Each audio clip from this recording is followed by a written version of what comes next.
ఈరోజు మన యూట్యూబ్ ఛానల్లో చూసే స్టోరీ ఏమిటంటే దావీదు గొలియాతు గురించి రాసిన స్టోరీ. దావీదు ఇట్లా: నేను 40 రోజులు ప్రతి ఉదయం ప్రతి సాయంత్రం ఆ లోయ ఒకే ఒక రాక్షసుడి గర్జనతో వణికిపోయింది. ఇశ్రాయేలు సైన్యంలో అతన్ని ఎదుర్కొనే ధైర్యం ఎవరికీ లేకపోయింది. దావీదు సౌలుతో ఇట్లా చెప్పాడు: జీవము ఎస్టాబ్లిష్ గల దేవుని సైన్యములను తిరస్కరించుటకు ఈ సున్నతి లేని ఫిలిష్తీయుడు ఎంతటివాడు? ఇతనికి భయపడి వెనకడుగు వేస్తున్నారేంటి?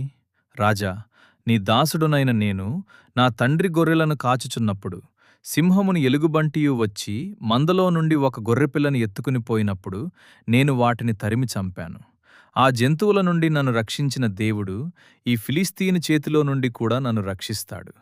దావీదు గోలియాతు ముందుకెళ్ళి ఇలా మాట్లాడాడు: నువ్వు కత్తితోనూ ఈటితోనూ నా మీదికి వచ్చుచున్నావు.